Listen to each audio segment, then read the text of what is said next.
أشهد أن محمد رسول الله۔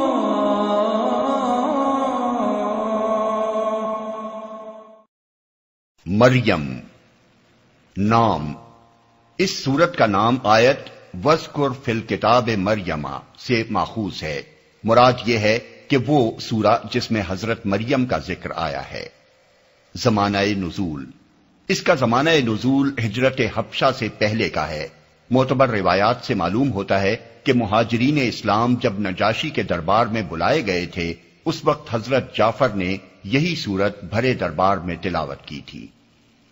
تاریخی پس منظر، جس دور میں یہ سورہ نازل ہوئی اس کے حالات کی طرف ہم کسی حد تک سورہ کہف کے دیباچے میں اشارہ کر چکے ہیں، لیکن وہ مختصر اشارہ اس سورے کو اور اس دور کی دوسری سورتوں کو سمجھنے کے لیے کافی نہیں ہے، اس لیے ہم ذرا اس وقت کے حالات زیادہ تفصیل کے ساتھ بیان کرتے ہیں۔ قریش کے سردار جب تضحیک، استہزاء، اطماع، تخفیف اور جھوٹے الزامات کی تشہیر سے تحریک اسلامی کو دبانے میں ناکام ہو گئے تو انہوں نے ظلم و ستم، مار پیٹ اور معاشی دباؤ کے ہتھیار استعمال کرنے شروع کیے۔ ہر قبیلے کے لوگوں نے اپنے اپنے قبیلے کے نو مسلموں کو تنگ پکڑا اور طرح طرح سے ستا کر، قید کر کے، بھوک پیاس کی تکلیفیں دے کر، حتیٰ کہ سخت جسمانی اذیتیں دے دے کر انہیں اسلام چھوڑنے پر مجبور کرنے کی کوشش کی۔ اس سلسلے میں خصوصیت کے ساتھ غریب لوگ اور وہ غلام اور موالی جو قریش والوں کے تحت زیر دست کی حیثیت سے رہتے تھے بری طرح پیسے گئے، مثلا بلال، عامر بن فہیرہ، ام ابیس، زنیرہ، عمار بن یاسر اور ان کے والدین وغیرہ۔ ہم ان لوگوں کو مار مار کر ادموا کر دیا جاتا، بھوکا پیاسا بند رکھا جاتا، مکے کی تپتی ہوئی ریت پر چلچلاتی دھوپ میں لٹا دیا جاتا اور سینے پر بھاری پتھر رکھ کر گھنٹوں تڑپایا جاتا۔ جو لوگ پیشہ ور تھے ان سے کام لے لیا جاتا اور اجرت ادا کرنے میں پریشان کیا جاتا۔ چنانچہ صحیحین میں حضرت خباب بن ارت کی یہ روایت بھی موجود ہے کہ میں مکے میں لوہار کا کام کرتا تھا، مجھ سے آس بن وائل نے کام لیا، پھر جب میں اس سے اجرت لینے گیا تو اس نے کہا میں تیری اجرت نہ دوں گا جب تک تو محمد کا انکار نہ کرے۔ اسی طرح جو لوگ تجارت کرتے تھے ان کے کاروبار کو برباد کرنے کے لیے کوششیں کی جاتی، اور جو معاشرے میں کچھ عزت کا مقام رکھتے تھے ان کو ہر طریقے سے ذلیل و رسوا کیا جاتا۔ اسی زمانے کا حال بیان کرتے ہوئے حضرت خباب کہتے ہیں کہ ایک روز نبی صلی اللہ علیہ وسلم کعبے کے سائے میں تشریف فرما تھے۔ میں نے آپ کی خدمت میں حاضر ہو کر عرض کیا، یا رسول اللہ، اب تو ظلم کی حد ہو گئی ہے، آپ خدا سے دعا نہیں فرماتے؟ یہ سن کر آپ کا چہرہ مبارک تمتما اٹھا اور آپ نے فرمایا، تم سے پہلے جو اہل ایمان تھے ان پر اس سے زیادہ مظالم ہو چکے ہیں، ان کی ہڈیوں پر لوہے کی کنگیاں کھینچی جاتی تھیں، ان کے سروں پر رکھ کر آرے چلائے جاتے تھے، پھر بھی وہ اپنے دین سے نہ پھرتے تھے۔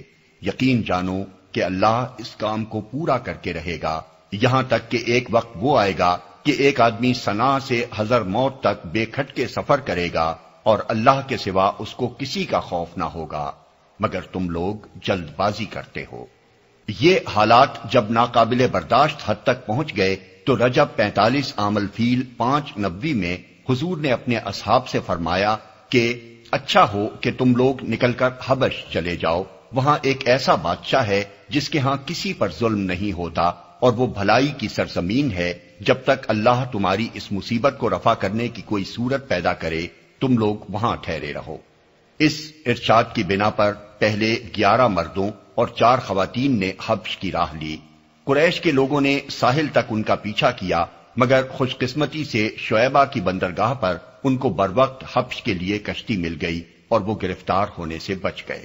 پھر چند مہینوں کے اندر مزید لوگوں نے ہجرت کی، یہاں تک کہ 83 مرد، 11 عورتیں اور 7 غیر قریشی مسلمان حبش میں جمع ہو گئے اور مکے میں نبی صلی اللہ علیہ وسلم کے ساتھ صرف 40 آدمی رہ گئے۔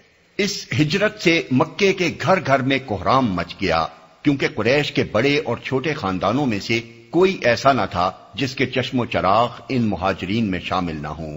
کسی کا بیٹا گیا تو کسی کا داماد، کسی کی بیٹی گئی تو کسی کا بھائی اور کسی کی بہن۔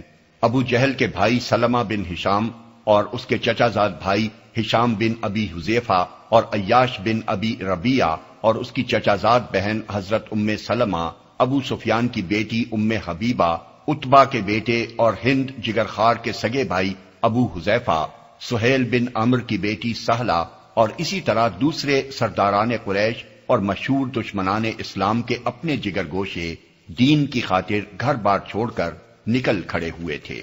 اسی لیے کوئی گھر نہ تھا جو اس واقعے سے متاثر نہ ہوا ہو۔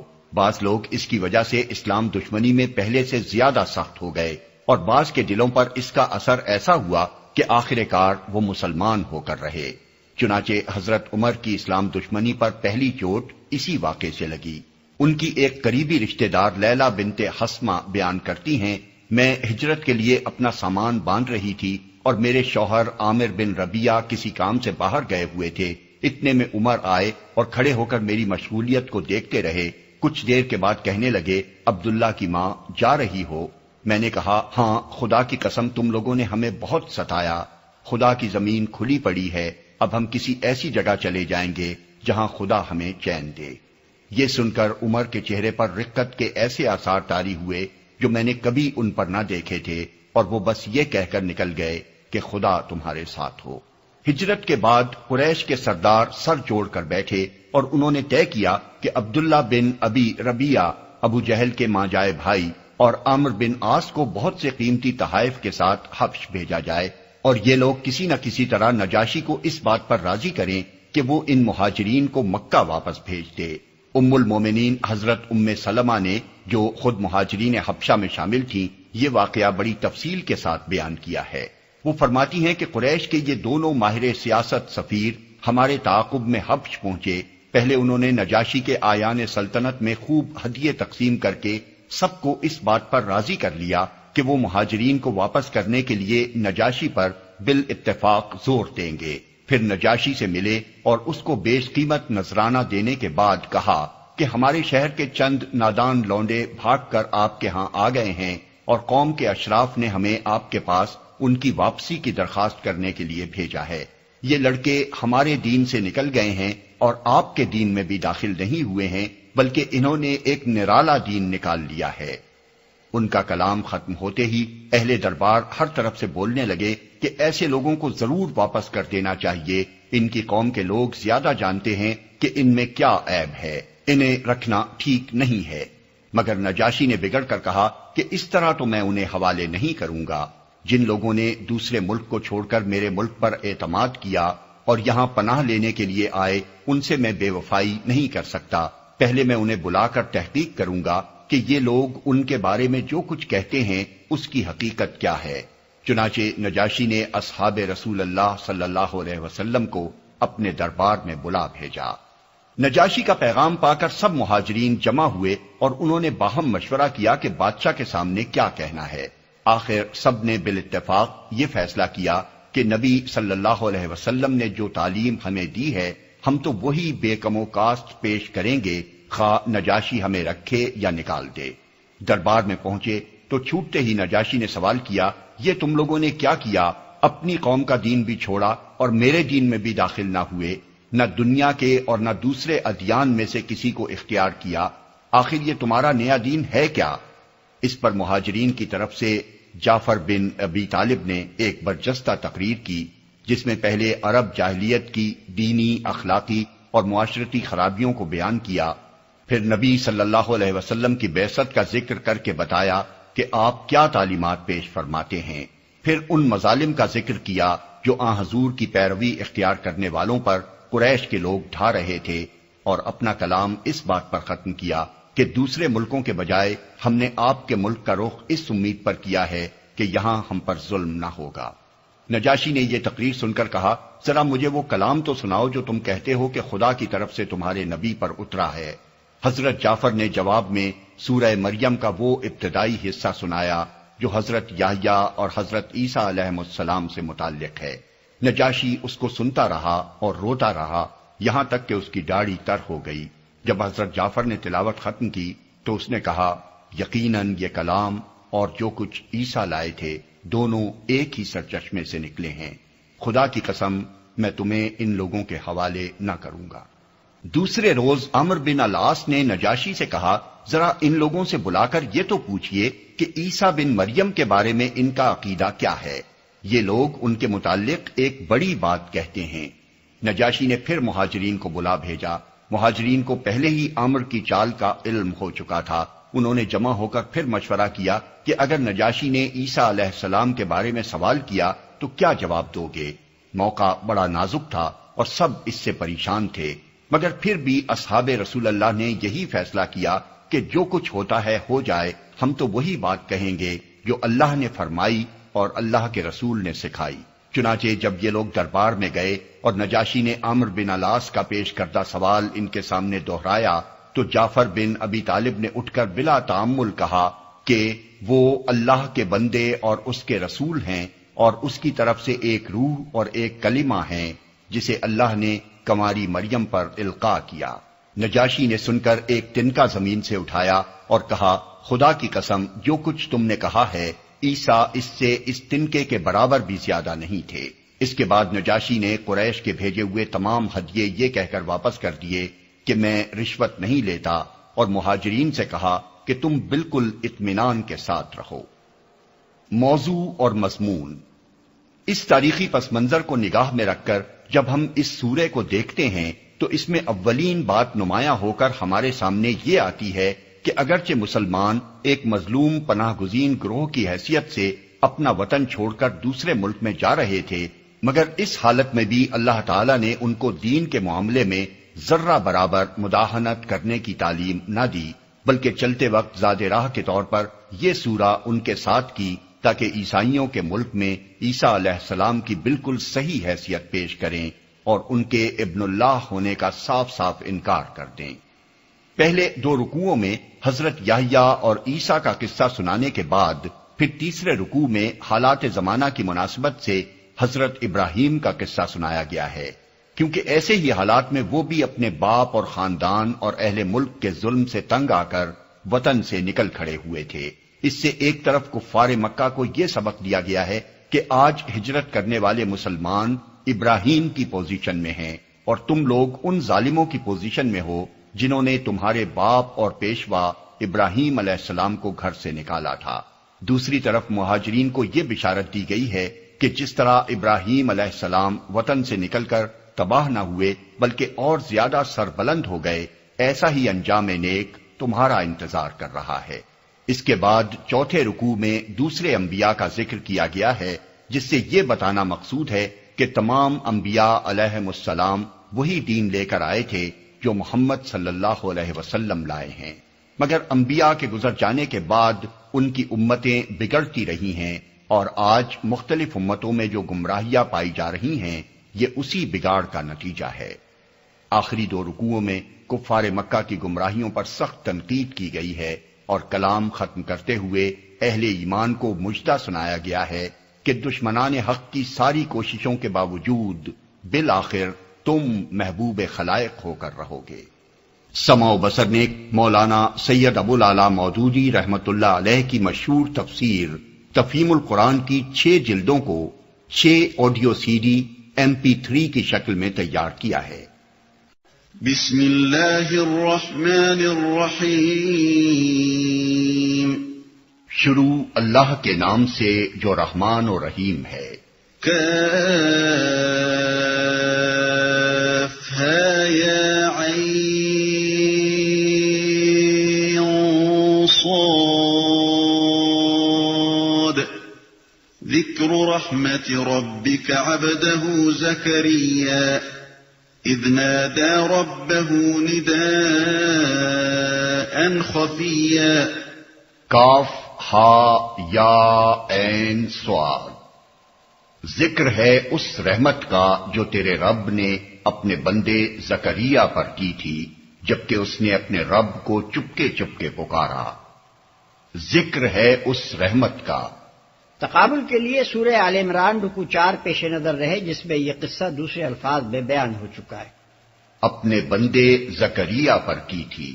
یہ حضرت زکریا جن کا یہاں ذکر ہو رہا ہے حضرت ہارون کے خاندان سے تھے۔ ان کی پوزیشن ٹھیک ٹھیک سمجھنے کے لیے ضروری ہے کہ بنی اسرائیل کے نظام کہانت یعنی پریسٹہڈ کو اچھی طرح سمجھ لیا جائے۔ فلسطین پر قابض ہونے کے بعد بنی اسرائیل نے ملک کا انتظام اس طرح کیا تھا کہ حضرت یعقوب علیہ السلام کی اولاد کے 12 قبیلوں میں تو سارا ملک تقسیم کر دیا گیا، اور 13واں قبیلہ یعنی لادی بن یعقوب کا گھرانہ مذہبی خدمات کے لیے مخصوص رہا۔ پھر بنی لادی میں سے بھی اصل وہ خاندان جو مقدس میں خداوند کے آگے بخور جلانے کی خدمت اور پاک ترین چیزوں کی تقدیس کا کام کرتا تھا، حضرت ہارون علیہ السلام کا خاندان تھا۔ باقی دوسرے بنی لادی مقدس کے اندر نہیں جا سکتے تھے، بلکہ خداوند کے گھر کی خدمت کے وقت صحنوں اور کوٹریوں میں کام کرتے تھے۔ سبت کے دن اور عیدوں کے موقع پر سوختنی قربانیاں چڑھاتے تھے اور مقدس کی نگرانی میں بنی ہارون کا ہاتھ بٹاتے تھے۔ بنی ہارون کے 24 خاندان تھے جو باری باری سے مقدس کی خدمت کے لیے حاضر ہوتے تھے۔ انہی خاندانوں میں سے ایک ابیہ کا خاندان تھا جس کے سردار حضرت زکریا تھے۔ اپنے خاندان کی باری کے دنوں میں یہی مقدس میں جاتے اور خداوند کے حضور بخور جلانے کی خدمت انجام دیتے تھے۔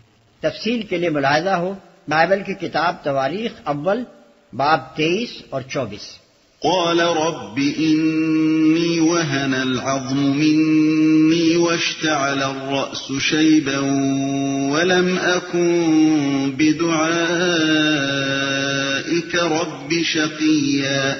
اس نے عرض کیا، اے پروردگار، میری ہڈیاں تک گھل گئی ہیں اور سر بڑھاپے سے بھڑک اٹھا ہے۔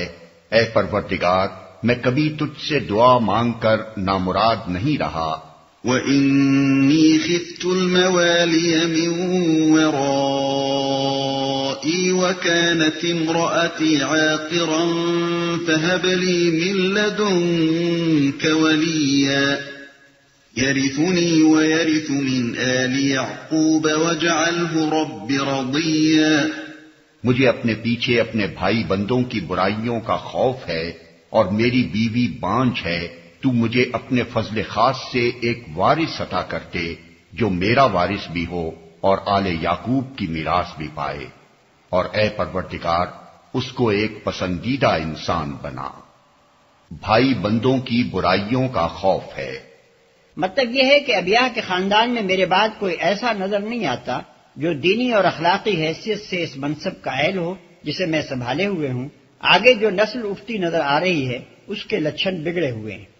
آل یعقوب کی میراث بھی پائے، یعنی مجھے صرف اپنی ذات ہی کا وارث مطلوب نہیں ہے بلکہ خانوادہ یعقوب کی بھلائیوں کا وارث مطلوب ہے۔ یا زکریا انا نبشرک بغلام اسمه یحیی لم نجعل له من قبل سمیا۔ جواب دیا گیا، اے زکریا، ہم تجھے ایک لڑکے کی بشارت دیتے ہیں جس کا نام یحییٰ ہوگا، ہم نے اس نام کا کوئی آدمی اس سے پہلے پیدا نہیں کیا۔ لوقا کی انجیل میں الفاظ یہ ہیں، تیرے کنبے میں کسی کا یہ نام نہیں، باب 1 آیت 61۔ قال رب أنا يكون لي غلام وكانت امرأتي عاقرا وقد بلغت من الكبر عتيا۔ عرض کیا، پروردگار بھلا میرے ہاں کیسے بیٹا ہوگا جبکہ میری بیوی بانجھ ہے اور میں بوڑھا ہو کر سوکھ چکا ہوں۔ قال كذلك قال ربك هو علي هين وقد خلقتك من قبل ولم تك شيئا۔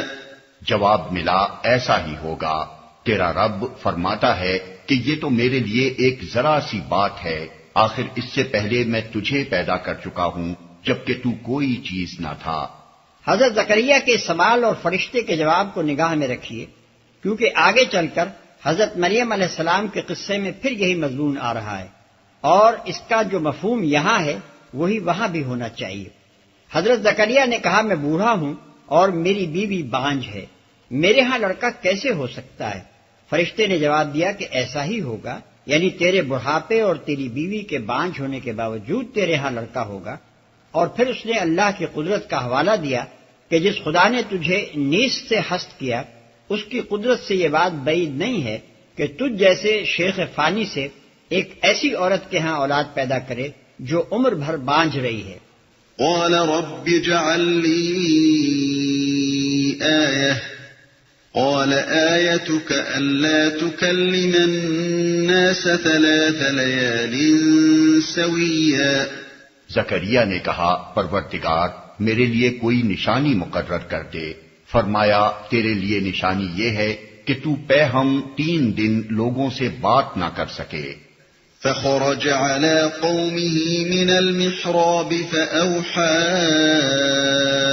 إليهم أن سبحوا بكرة وعشيا، چنانچہ وہ محراب سے نکل کر اپنی قوم کے سامنے آیا اور اس نے اشارے سے ان کو ہدایت کی کہ صبح و شام تسبیح کرو۔ اس واقعے کی جو تفصیلات لوقا کی انجیل میں بیان ہوئی ہیں انہیں ہم یہاں نقل کر دیتے ہیں تاکہ لوگوں کے سامنے قرآن کی روایت کے ساتھ مسیحی روایت بھی رہے۔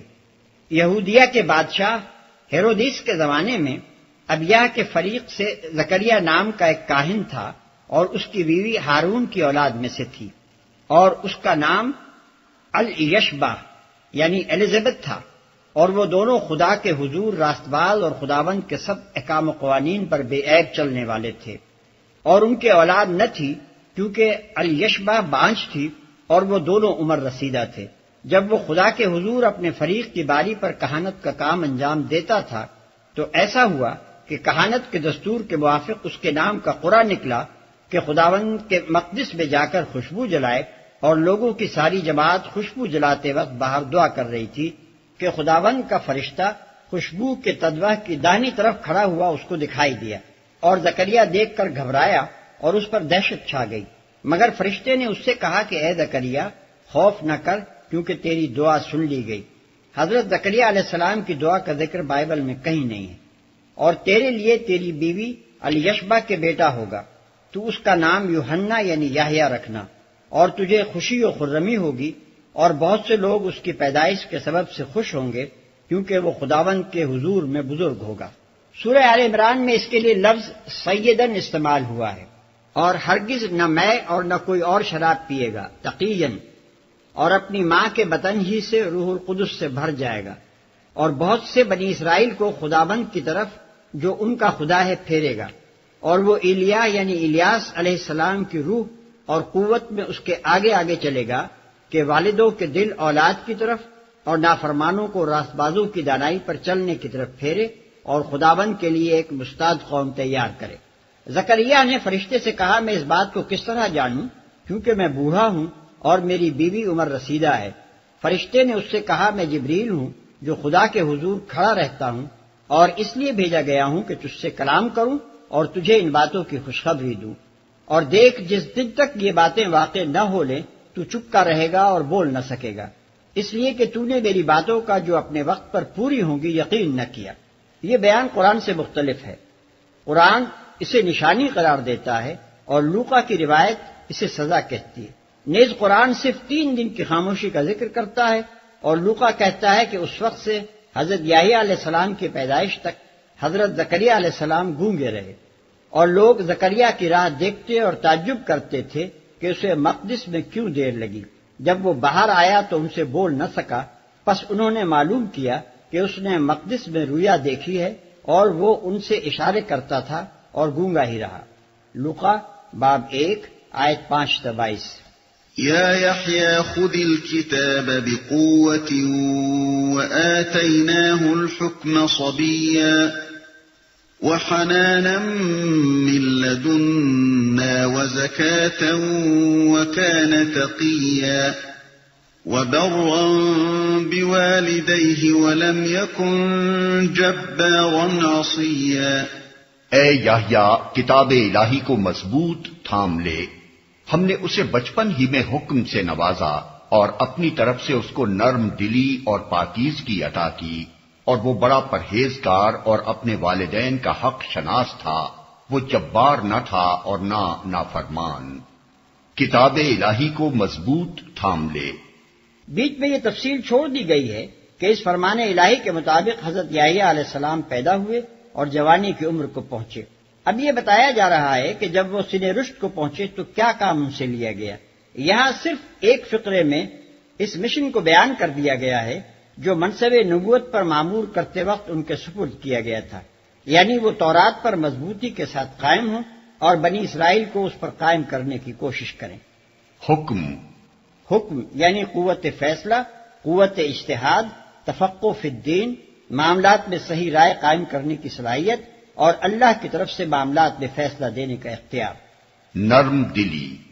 اصل میں لفظ حنان استعمال ہوا ہے جو قریب قریب مامتا کا ہم معنی ہے، یعنی ایک ماں کو جو غائب درجے کی شفقت اپنی اولاد پر ہوتی ہے، جس کی بنا پر وہ بچے کی تکلیف پر تڑپ اٹھتی ہے، وہ شفقت حضرت یحییٰ علیہ السلام کے دل میں بندگان خدا کے لیے پیدا کی گئی تھی. وسلام علیہ یوم ولد ویوم یموت ویوم یبعث حیا.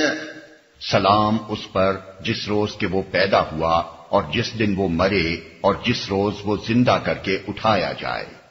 حضرت یحییٰ علیہ السلام کے جو حالات مختلف انجیلوں میں بکھرے ہوئے ہیں، انہیں جمع کر کے ہم یہاں ان کی سیرت پاک کا ایک نقشہ پیش کرتے ہیں، جس سے سورہ آل عمران اور اس سورہ کے مختصر اشارات کی توضیح ہوگی. لوقا کے بیان کے مطابق حضرت یحییٰ علیہ السلام حضرت عیسیٰ علیہ السلام سے 6 مہینے بڑے تھے.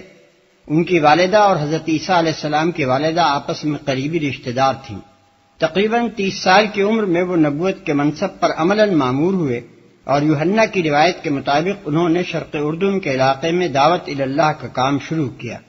وہ کہتے تھے، میں بیابان میں ایک پکارنے والے کی آواز ہوں کہ تم خداوند کی راہ کو سیدھا کرو. یوحنا باب 1 آیت 23.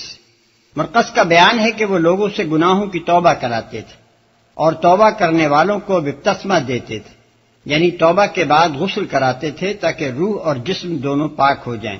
یہودیہ اور یروشلم کے بکثرت لوگ ان کے معتقد ہو گئے تھے اور ان کے پاس جا کر بپتسمہ لیتے تھے. مرقس باب 1 آیت 4 اور 5. اسی بنا پر ان کا نام یوحنا بپتسمہ دینے والا یعنی جان دا بیپٹسٹ مشہور ہو گیا تھا. عام طور پر بنی اسرائیل ان کی نبوت تسلیم کر چکے تھے. متی باب 21 آیت 26. مسیح علیہ السلام کا قول تھا کہ جو عورتوں سے پیدا ہوئے ہیں ان میں یوحنا بپتسمہ دینے والے سے بڑا کوئی نہیں ہوا. متی باب 11 آیت 11. وہ اونٹ کے بالوں کی پوشاک پہنے اور چمڑے کا پٹکا کمر سے باندھے رہتے تھے اور ان کی خوراک ٹڈیاں اور جنگلی شہد تھا. متی باب 3 آیت 4. اس فقیرانہ زندگی کے ساتھ وہ منادی کرتے پھرتے تھے کہ توبہ کرو کیونکہ آسمان کی بادشاہی قریب آ گئی ہے. متی باب 3 آیت 2. یعنی مسیح علیہ السلام کی دعوت نبوت کا آغاز ہونے والا ہے. اسی بنا پر ان کو عموماً حضرت مسیح کا ارحاس کہا جاتا ہے، اور یہی بات ان کے متعلق قرآن میں کہی گئی ہے کہ مصدقم بکلمۃ من اللہ، سورہ آل عمران آیت 39. وہ لوگوں کو روزے اور نماز کی تلقین کرتے تھے. متی باب 9 آیت 14. لوقا باب 5 آیت 33. لوقا باب 11 آیت 1. وہ لوگوں سے کہتے تھے کہ جس کے پاس 2 کرتے ہوں وہ اس کو جس کے پاس نہ ہو بانٹ دے، اور جس کے پاس کھانا ہو وہ بھی ایسا ہی کرے. محصول لینے والوں نے پوچھا کہ استاد ہم کیا کریں؟ تو انہوں نے فرمایا جو تمہارے لیے مقرر ہے اس سے زیادہ نہ لینا. سپاہیوں نے پوچھا ہمارے لیے کیا ہدایت ہے؟ فرمایا نہ کسی پر ظلم کرو اور نہ ناحق کسی سے کچھ لو اور اپنی تنخواہ پر کفایت کرو. لوقا باب 3 آیت 10 اور 14. بنی اسرائیل کے بگڑے ہوئے علماء فریسی اور صدوقی ان کے پاس بپتسمہ لینے آئے تو ڈانٹ کر فرمایا، اے سانپ کے بچوں، تم کو کس نے جتا دیا کہ آنے والے غضب سے بھاگو؟ اپنے دلوں میں یہ کہنے کا خیال نہ کرو کہ ابراہیم ہمارا باپ ہے. اب درختوں کی جڑوں پر کلہاڑا رکھا ہوا ہے، پس جو درخت اچھا پھل نہیں لاتا وہ کاٹا اور آگ میں ڈالا جاتا ہے. متی باب 3 آیت 7 اور 10. ان کے عہد کا یہودی فرما روا ہیرود اینٹی پوس، جس کی ریاست میں وہ دعوت حق کی خدمت انجام دیتے تھے، سرتاپا رومی تہذیب میں غرق تھا اور اس کی وجہ سے سارے ملک میں فسق و فجور پھیل رہا تھا. اس نے خود اپنے بھائی فلپ کی بیوی ہیرودیاس کو اپنے گھر میں ڈال رکھا تھا. حضرت یحییٰ علیہ السلام نے اس پر ہیرود کو ملامت کی اور اس کی فاسقانہ حرکات کے خلاف آواز اٹھائی. اس جرم میں ہیرود نے ان کو گرفتار کر کے جیل بھیج دیا.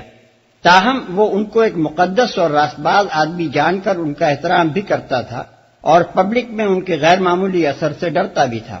لیکن ہیرودیاس یہ سمجھتی تھی کہ یحییٰ علیہ السلام جو اخلاقی روح قوم میں پھونک رہے ہیں وہ لوگوں کی نگاہ میں اس جیسی عورتوں کو ذلیل کیے دے رہی ہے، اس لیے وہ ان کی جان کے در پہ ہو گئی.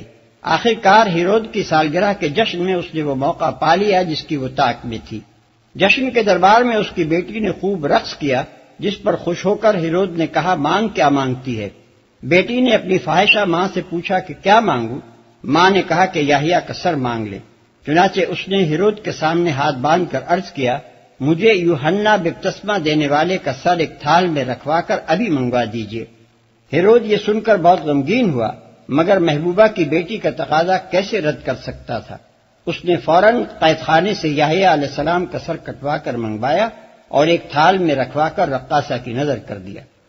متی باب 14 آیت 3 اور 12، مرقس باب 6 آیت 17 اور 29، لوقا باب 3 آیت 19 اور 20۔ واذكر في الكتاب مريم إذ انتبذت من أهلها مكانا شرقيا فاتخذت من دونهم حجابا فأرسلنا إليها روحنا فتمثل لها بشرا سويا۔ اور اے محمد، اس کتاب میں مریم کا حال بیان کرو جبکہ وہ اپنے لوگوں سے الگ ہو کر شرقی جانب گوشہ نشین ہو گئی تھی اور پردہ ڈال کر ان سے چھپ بیٹھی تھی۔ اس حالت میں ہم نے اس کے پاس اپنی روح کو یعنی فرشتے کو بھیجا اور وہ اس کے سامنے ایک پورے انسان کی شکل میں نمودار ہو گیا، ان سے چھپ بیٹھی تھی۔ سورہ آل عمران میں یہ بتایا جا چکا ہے کہ حضرت مریم علیہ السلام کی والدہ نے اپنی مانی ہوئی نظر کے مطابق ان کو بیت المقدس میں عبادت کے لیے بٹھا دیا تھا، اور حضرت زکریا نے ان کی حفاظت و کفالت اپنے ذمے لے لی تھی۔ وہاں یہ ذکر بھی گزر چکا ہے کہ حضرت مریم بیت المقدس کی ایک محراب میں معتکف ہو گئی تھیں۔ اب یہاں یہ بتایا جا رہا ہے کہ وہ محراب جس میں حضرت مریم معتکف تھیں بیت المقدس کے شرقی حصے میں واقع تھی، اور انہوں نے معتکفین کے عام طریقے کے مطابق ایک پردہ لٹکا کر اپنے آپ کو دیکھنے والوں کی نگاہوں سے محفوظ کر لیا تھا۔ جن لوگوں نے محض بائبل کی موافقت کی خاطر مکاناً شرقین سے مراد ناصرہ لیا ہے، انہوں نے غلطی کی ہے، کیونکہ ناصرہ یروشلم کے شمال میں ہے نہ کہ مشرق میں۔ قالت إني أعوذ بالرحمن منك إن كنت تقيا۔ مریم یکا یک بول اٹھی، اگر تو کوئی خدا ترس آدمی ہے تو میں تجھ سے رحمان کی پناہ مانگتی ہوں۔ قال إنما أنا رسول ربك لأهب لك غلاما زكيا۔ اس نے کہا میں تو تیرے رب کا فرستادہ ہوں اور اس لیے بھیجا گیا ہوں کہ تجھے ایک پاکیزہ لڑکا دوں۔ قالت أنى يكون لي غلام ولم يمسسني بشر ولم أك بغيا۔ مریم نے کہا میرے ہاں کیسے لڑکا ہوگا جبکہ مجھے کسی بشر نے چھوا تک نہیں ہے اور میں کوئی بدکار عورت نہیں ہوں۔ قال كذلك قال ربك هو علي هين ولنجعله آية للناس ورحمة منا وكان أمرا مقضيا۔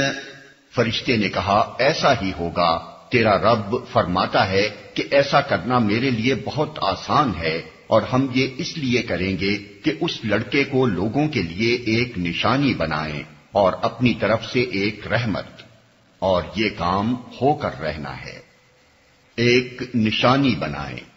جیسا کہ اس سے پہلے ہم اشارہ کر آئے ہیں، حضرت مریم علیہ السلام کے استجاب پر فرشتے کا یہ کہنا کہ ایسا ہی ہوگا ہرگز اس معنی میں نہیں ہو سکتا کہ بشر تجھ کو چھوئے گا اور اس سے تیرے ہاں لڑکا پیدا ہوگا، بلکہ اس کا صاف مطلب یہ ہے کہ تیرے ہاں لڑکا ہوگا باوجود اس کے کہ تجھے کسی بشر نے نہیں چھوا ہے۔ اوپر انہی الفاظ میں حضرت زکریا علیہ السلام کا استجاب نقل ہو چکا ہے، اور وہاں بھی فرشتے نے یہی جواب دیا ہے۔ ظاہر ہے کہ جو مطلب اس جواب کا وہاں ہے وہی یہاں بھی ہے۔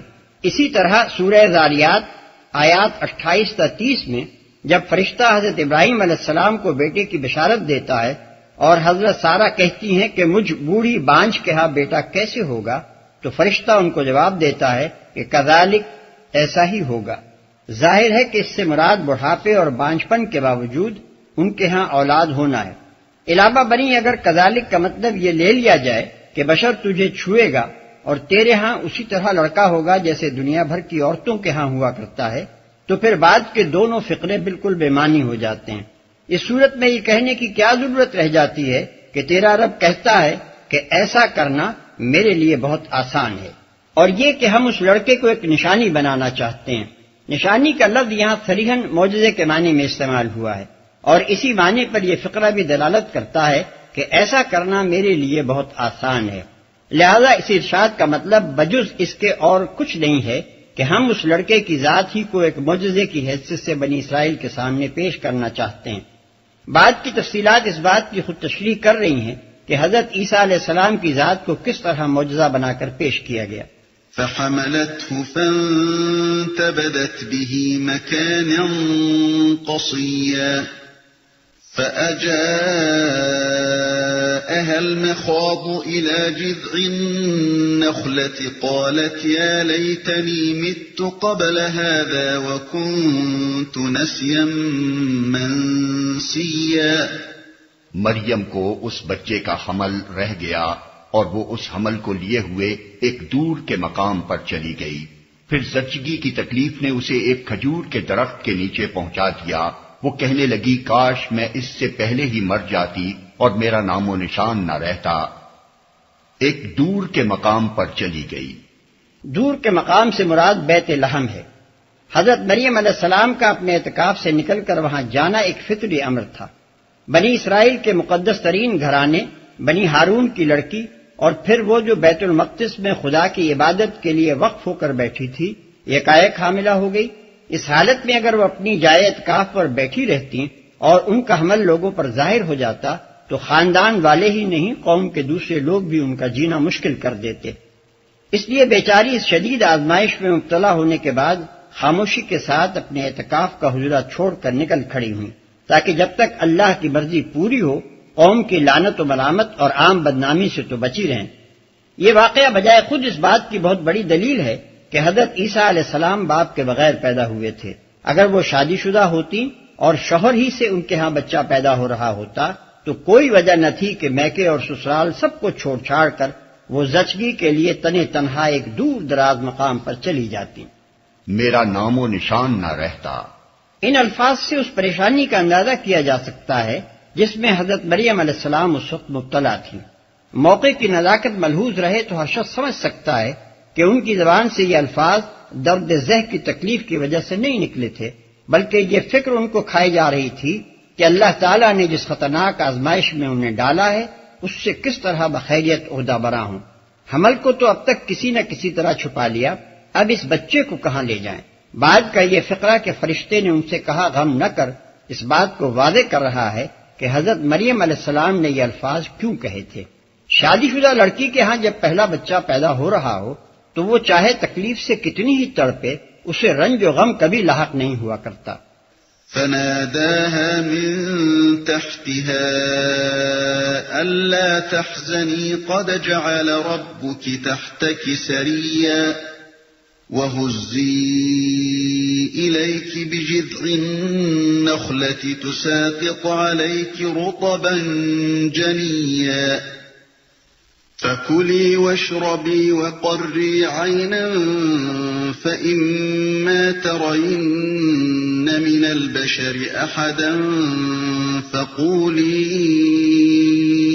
إني نذرت للرحمن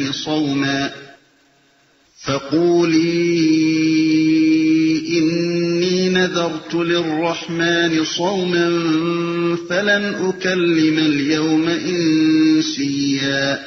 فرشتے نے پائنتی سے اس کو پکار کر کہا غم نہ کر، تیرے رب نے تیرے نیچے ایک چشمہ رواں کر دیا ہے، اور تو ذرا اس درخت کے تنے کو ہلا، تیرے اوپر تر و تازہ کھجوریں ٹپک پڑیں گی، بس تو کھا اور پی اور اپنی آنکھیں ٹھنڈی کر۔ پھر اگر کوئی آدمی تجھے نظر آئے تو اس سے کہہ دے کہ میں نے رحمان کے لیے روزے کی نذر مانی ہے، اس لیے آج میں کسی سے نہ بولوں گی۔ مطلب یہ ہے کہ بچے کے معاملے میں تجھے کچھ بولنے کی ضرورت نہیں، اس کی پیدائش پر جو کوئی بھی معترض ہو اس کا جواب اب ہمارے ذمے ہے۔ واضح رہے کہ بنی اسرائیل میں چپ کا روزہ رکھنے کا طریقہ رائج تھا۔ یہ الفاظ بھی صاف بتا رہے ہیں کہ حضرت مریم علیہ السلام کو اصل پریشانی کیا تھی۔ نیز یہ امر بھی قابل غور ہے کہ شادی شدہ لڑکی کے ہاں پہلوٹی کا بچہ اگر دنیا کے معروف طریقے پر پیدا ہو تو آخر اسے چپ کر روزہ رکھنے کی کیا ضرورت پیش آ سکتی ہے؟ فأتت به قومها تحمله قالوا يا مريم لقد جئت شيئا فريا. پھر وہ اس بچے کو لیے ہوئے اپنی قوم میں آئی. لوگ کہنے لگے اے مریم یہ تو نے بڑا پاپ کر ڈالا. يا أخت هارون ما كان أبوك امرأ سوء وما كانت أمك بغيا. اے ہارون کی بہن نہ تیرا باپ کوئی برا آدمی تھا اور نہ تیری ماں ہی کوئی بدکار عورت تھی. اے ہارون کی بہن. ان الفاظ کے دو مفہوم ہو سکتے ہیں. ایک یہ کہ انہیں ظاہری معنی میں لیا جائے اور یہ سمجھا جائے کہ حضرت مریم علیہ السلام کا کوئی بھائی ہارون نامی ہو. دوسرے یہ کہ عربی محاورے کے مطابق اختہ ہارون کے معنی ہارون کے خاندان کی لڑکی لیے جائیں، کیونکہ عربی میں یہ ایک معروف طرز بیان ہے. مثلا قبیلہ مضر کے آدمی کو یا اخا مضر، اے مضر کے بھائی، اور قبیلہ ہمدان کے آدمی کو یا اخا ہمدان، یعنی اے ہمدان کے بھائی کہہ کر پکارتے ہیں. پہلے معنی کے حق میں دلیل ترجیح یہ ہے کہ بعض روایات میں خود نبی صلی اللہ علیہ وسلم سے یہ معنی منقول ہوئے ہیں، اور دوسرے معنی کی تائید میں دلیل یہ ہے کہ موقع و محل اس معنی کا تقاضا کرتا ہے، کیونکہ اس واقعے سے قوم میں جو ہیجان برپا ہوا تھا اس کی وجہ بظاہر یہ نہیں معلوم ہوتی کہ ہارون نامی ایک گمنام شخص کی کنواری بہن گود میں بچہ لیے ہوئے آئی تھی، بلکہ جس چیز نے لوگوں کا ایک ہجوم حضرت مریم علیہ السلام کے گرد جمع کر دیا تھا وہ یہی ہو سکتی تھی کہ بنی اسرائیل کے مقدس ترین گھرانے خانوادہ ہارون کی ایک لڑکی اس حالت میں پائی گئی. اگرچہ ایک حدیث مرفوع کی موجودگی میں کوئی دوسری تعویل اصولاً قابل لحاظ نہیں ہو سکتی، لیکن مسلم، نسائی اور ترمذی وغیرہ میں یہ حدیث جن الفاظ میں نقل ہوئی ہے اس سے یہ مطلب نہیں نکلتا کہ ان الفاظ کے معنی لازماً ہارون کی بہن ہی ہیں. مغیرہ بن شعبہ کی روایت میں جو کچھ بیان ہوا ہے وہ یہ ہے کہ نجران کے عیسائیوں نے حضرت مغیرہ رضی اللہ عنہ کے سامنے یہ اعتراض پیش کیا کہ قرآن میں حضرت مریم کو ہارون کی بہن کہا گیا ہے، حالانکہ حضرت ہارون ان سے سینکڑوں برس پہلے گزر چکے تھے. حضرت مغیرہ رضی اللہ تعالی عنہ ان کے اس اعتراض کا جواب نہ دے سکے اور انہوں نے آ کر نبی صلی اللہ علیہ وسلم کے سامنے یہ ماجرا عرض کیا. اس پر حضور صلی اللہ علیہ وسلم نے فرمایا کہ تم نے یہ جواب کیوں نہ دے دیا کہ بنی اسرائیل اپنے نام انبیاء اور صلحاء کے نام پر رکھتے تھے. حضور صلی اللہ علیہ وسلم کے اس ارشاد سے صرف یہ بات نکلتی ہے کہ لاجواب ہونے کے بجائے یہ جواب دے کر اعتراض رفع کیا جا سکتا تھا. نہ تیری ماں ہی کوئی بدکار عورت تھی. جو لوگ حضرت عیسیٰ علیہ السلام کی معجزانہ پیدائش کے منکر ہیں وہ آخر اس بات کی کیا معقول توجیہ کر سکتے ہیں کہ حضرت مریم کے بچہ لیے ہوئے آنے پر قوم کیوں چڑھ کر آئی اور ان پر یہ تان اور ملامت کی بوچھاڑ اس نے کیوں کی؟ فأشارت إليه قالوا كيف نكلم من كان في المهد صبيا. مریم نے بچے کی طرف اشارہ کر دیا. لوگوں نے کہا ہم اس سے کیا بات کریں جو گہوارے میں پڑا ہوا ایک بچہ ہے. قرآن کی معنوی تعریف کرنے والوں نے اس آیت کا یہ مطلب لیا ہے کہ ہم اس سے کیا بات کریں جو کل کا بچہ ہے، یعنی ان کے نزدیک یہ گفتگو حضرت عیسیٰ علیہ السلام کی جوانی کے زمانے میں ہوئی اور بنی اسرائیل کے بڑے بوڑھوں نے کہا کہ بھلا اس لڑکے سے کیا بات کریں جو کل ہمارے سامنے گہوارے میں پڑا ہوا تھا. مگر جو شخص موقع و محل اور سیاق و سباق پر کچھ بھی غور کرے گا وہ محسوس کر لے گا کہ یہ محض ایک محمل تعویل ہے جو معجزے سے بچنے کے لیے کی گئی ہے، اور کچھ نہیں تو ظالموں نے یہی سوچا ہوتا کہ جس بات پر اعتراض کرنے کے لیے وہ لوگ آئے تھے وہ تو بچے کی پیدائش کے وقت پیش آئی تھی، نہ کہ اس کے جوان ہونے کے وقت. علاوہ بری سورہ آل عمران کی آیت 46 اور سورہ مائدہ کی آیت 110 دونوں اس بات کی قطعی صراحت کرتی ہیں کہ حضرت عیسیٰ علیہ السلام نے یہ کلام جوانی میں نہیں بلکہ گہوارے میں ایک نوزائیدہ بچی کی حیثیت ہی سے کیا تھا. پہلی آیت میں فرشتہ حضرت مریم علیہ السلام کو بیٹے کی بشارت دیتے ہوئے کہتا ہے کہ وہ لوگوں سے گہوارے میں بھی بات کرے گا اور جوان ہو کر بھی. دوسری آیت میں اللہ تعالیٰ خود حضرت عیسیٰ علیہ السلام سے فرماتا ہے کہ تو لوگوں سے گہوارے میں بھی بات کرتا تھا اور جوانی میں بھی. قال إني عبد الله آتاني الكتاب وجعلني نبيا. وجعلني مباركا أينما كنت وأوصاني بالصلاة والزكاة ما دمت حيا وبرا بوالدتي ولم يجعلني جبارا شقيا.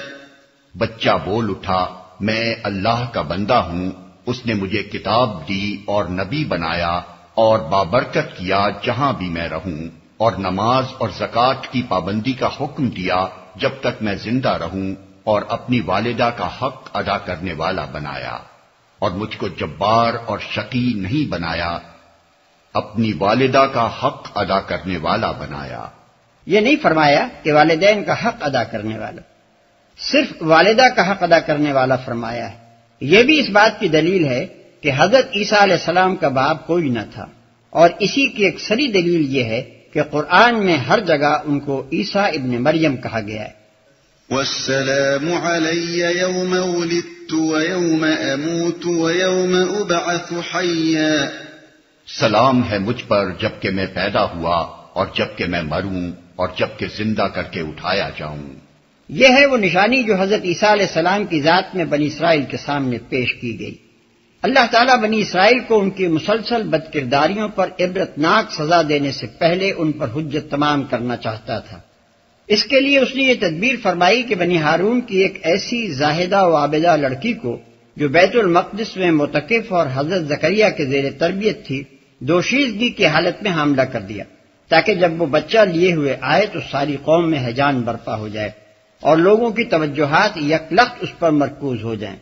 پھر اس تدبیر کے نتیجے میں جب ایک ہجوم حضرت مریم علیہ السلام پر ٹوٹ پڑا تو اللہ تعالیٰ نے اس نوزائیدہ بچے سے کلام کرایا، تاکہ جب یہی بچہ بڑا ہو کر نبوت کے منصب پر سرفراز ہو تو قوم میں ہزاروں آدمی اس امر کی شہادت دینے والے موجود رہیں کہ اس کی شخصیت میں وہ اللہ تعالیٰ کا ایک حیرت انگیز معجزہ دیکھ چکے ہیں.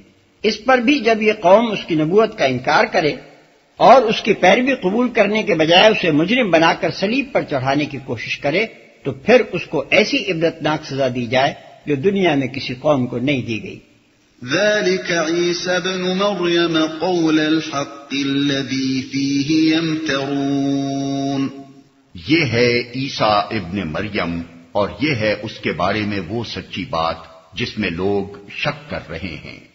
ما كان لله أن يتخذ من ولد سبحانه إذا قضى أمرا فإنما يقول له كن فيكون. اللہ کا یہ کام نہیں ہے کہ وہ کسی کو بیٹا بنائے، وہ پاک ذات ہے، وہ جب کسی بات کا فیصلہ کرتا ہے تو کہتا ہے کہ ہو جا اور بس وہ ہو جاتی ہے. یہاں تک جو بات عیسائیوں کے سامنے وعدے کی گئی ہے وہ یہ ہے کہ حضرت عیسیٰ علیہ السلام کے متعلق ابن اللہ ہونے کا جو عقیدہ انہوں نے اختیار کر رکھا ہے وہ باطل ہے. جس طرح ایک معجزے سے حضرت یحییٰ علیہ السلام کی پیدائش نے ان کو خدا کا بیٹا نہیں بنا دیا، اسی طرح ایک دوسرے معجزے سے حضرت عیسیٰ علیہ السلام کی پیدائش بھی کوئی ایسی چیز نہیں ہے جس کی بنا پر انہیں خدا کا بیٹا قرار دے دیا جائے. عیسائیوں کی اپنی روایات میں بھی یہ بات موجود ہے کہ حضرت یحییٰ علیہ السلام اور حضرت عیسیٰ علیہ السلام دونوں ایک طرح کے معجزے سے پیدا ہوئے تھے. چنانچہ لوقا کی انجیل میں قرآن ہی کی طرح ان دونوں معجزوں کا ذکر ایک سلسلہ بیان میں کیا گیا ہے. لیکن یہ عیسائیوں کا غلو ہے کہ وہ ایک معجزے سے پیدا ہونے والے کو اللہ کا بندہ کہتے ہیں اور دوسرے معجزے سے پیدا ہونے والے کو اللہ کا بیٹا بنا بیٹھے ہیں. وَإِنَّ اللَّهَ رَبِّي وَرَبُّكُمْ فَاعْبُدُوهُ هَذَا صِرَاطٌ مُسْتَقِيمٌ. فاختلف الأحزاب من بينهم فويل للذين كفروا من مشهد يوم عظيم. أسمع بهم وأبصر يوم يأتوننا لكن الظالمون اليوم في ضلال مبين. اور عیسیٰ نے کہا تھا اللہ میرا رب بھی ہے اور تمہارا رب بھی، پس تم اس کی بندگی کرو، یہی سیدھی راہ ہے.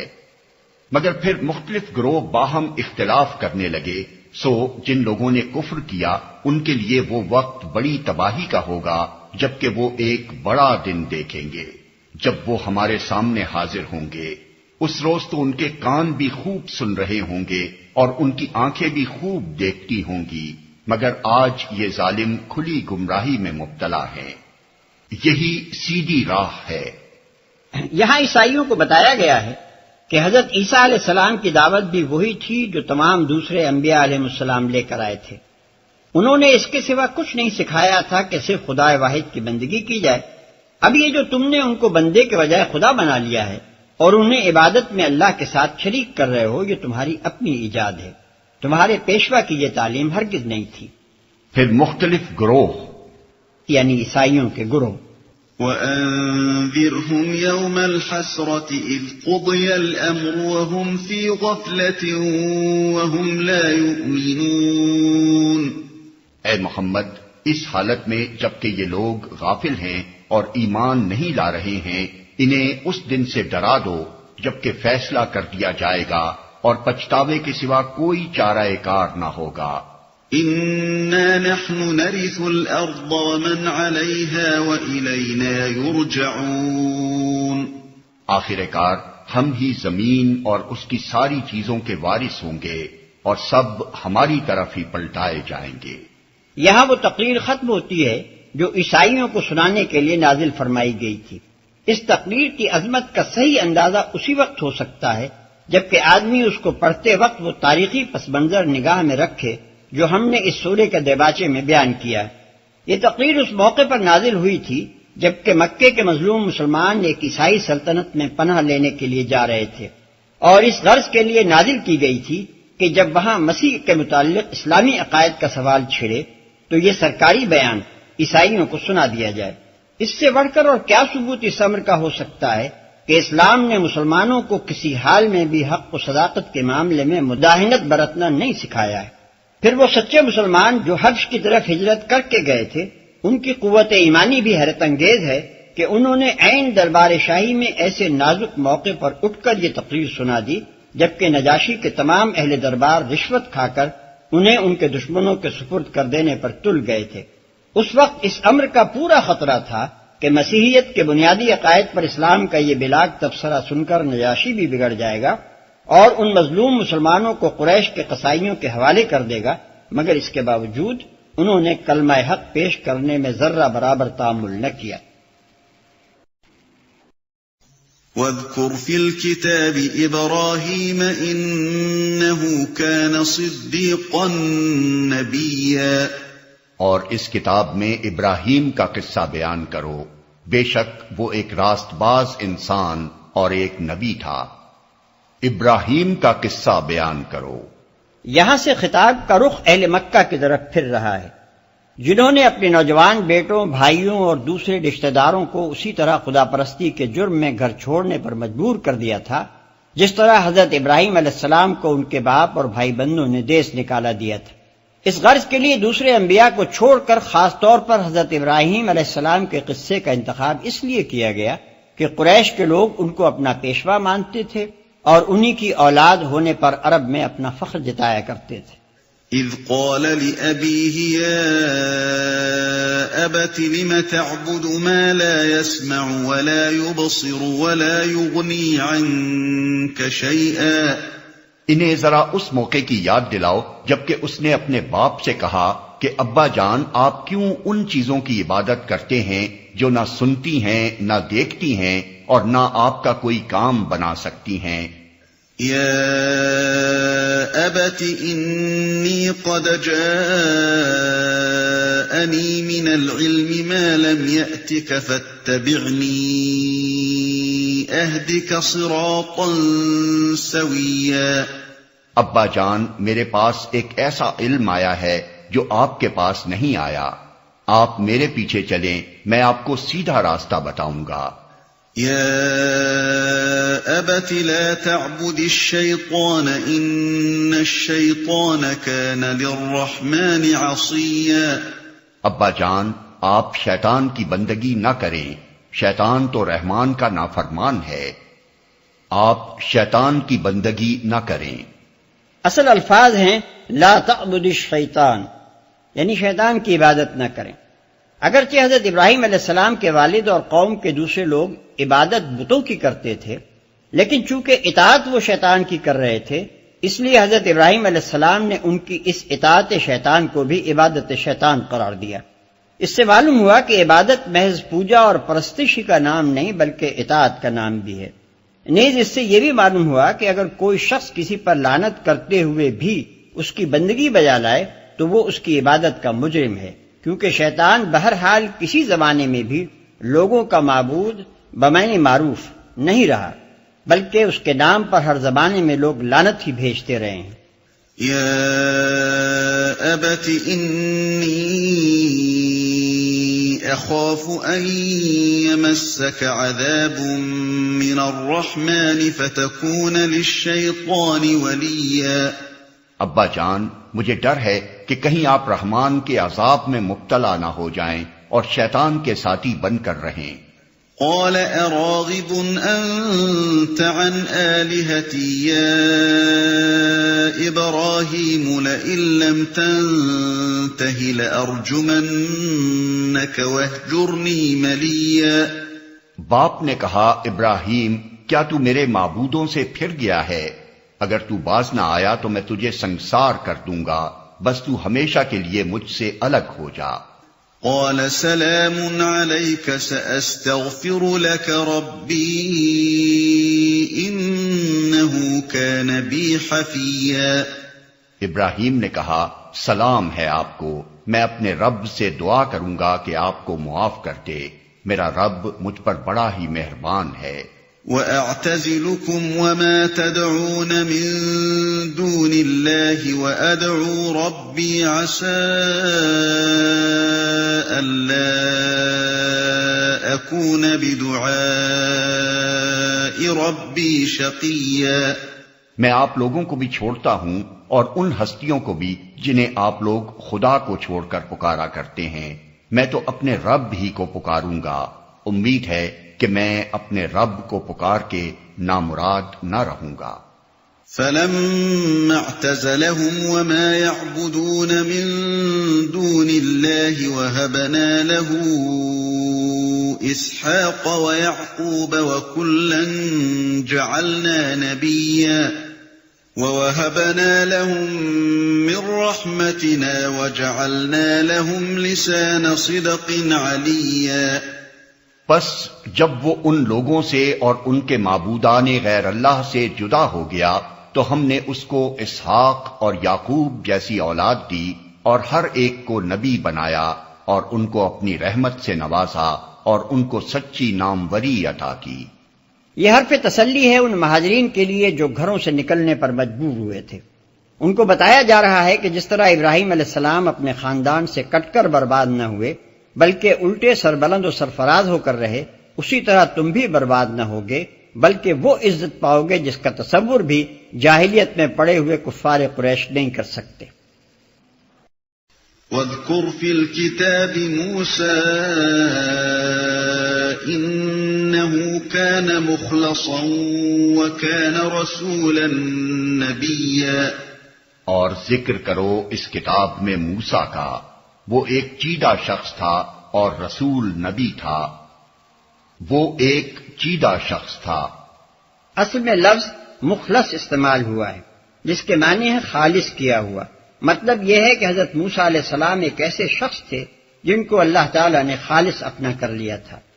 اور رسول نبی تھا۔ رسول کے معنی ہے فرستادہ، بھیجا ہوا۔ اس معنی کے لحاظ سے عربی زبان میں قاصد، پیغامبر، ایلچی اور سفیر کے لیے یہ لفظ استعمال کیا جاتا ہے، اور قرآن میں یہ لفظ یا تو ان ملائکہ کے لیے استعمال ہوا ہے جو اللہ تعالیٰ کی طرف سے کسی کار خاص پر بھیجے جاتے ہیں، یا پھر ان انسانوں کو اسلام سے موسوم کیا گیا ہے جنہیں اللہ تعالیٰ نے خلق کی طرف اپنا پیغام پہنچانے کے لیے مامور فرمایا۔ نبی کے معنی میں اہل لغت کے درمیان اختلاف ہے۔ بعض اس کو لفظ نبا سے مشتق قرار دیتے ہیں جس کے معنی خبر کے ہیں، اور اس اصل کے لحاظ سے نبی کے معنی خبر دینے والے کے ہیں۔ بعض کے نزدیک اس کا مادہ نبو ہے، یعنی رفعت اور بلندی، اور اس معنی کے لحاظ سے نبی کا مطلب ہے بلند مرتبہ اور عالی مقام۔ ازہری نے کسائی سے ایک تیسرا قول بھی نقل کیا ہے، اور وہ یہ ہے کہ یہ لفظ دراصل نبی ہے جس کے معنی طریق اور راستے کے ہیں، اور انبیاء کو نبی اس لیے کہا گیا ہے کہ وہ اللہ کی طرف جانے کا راستہ ہیں۔ پس کسی شخص کو رسول نبی کہنے کا مطلب یا تو عالی مقام پیغمبر ہے یا اللہ تعالیٰ کی طرف سے خبریں دینے والا پیغمبر، یا پھر وہ پیغمبر جو اللہ کا راستہ بتانے والا ہے۔ قرآن مجید میں یہ دونوں الفاظ بالعموم ہم معنی استعمال ہوئے ہیں، چنانچہ ہم دیکھتے ہیں کہ ایک ہی شخصیت کو کہیں صرف رسول کہا گیا ہے اور کہیں صرف نبی، اور کہیں رسول اور نبی ایک ساتھ۔ لیکن بعض مقامات پر رسول اور نبی کے الفاظ اس طرح بھی استعمال ہوئے ہیں جس سے ظاہر ہوتا ہے کہ ان دونوں میں مرتبے یا کام کی نوعیت کے لحاظ سے کوئی اصطلاحی فرق ہے۔